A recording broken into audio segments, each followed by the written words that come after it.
One of the biggest questions that we're asked is how do we find time in our daily life to pray with our kids? How do you establish a routine when your kids have like a tiny, short, little attention span?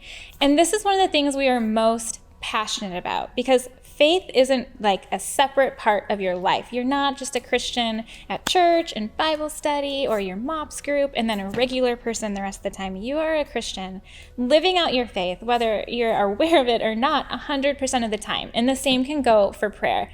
The Bible tells us to pray without ceasing, and that can look a little different than we think because no one, including us, is walking around with bowed heads and folded hands all the time. But we can do other things to make prayer part of our every single day routine that sometimes your kids won't even realize that you're doing it.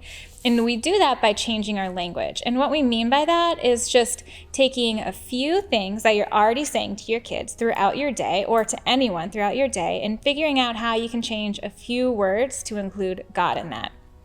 For example, in our family, we talk a lot about sunrises and sunsets. We get some beautiful ones. And Harriet, my daughter, who loves the color pink, of course, she's the only girl in the family, we often say like, look, Harriet, God painted the sky pink just for you.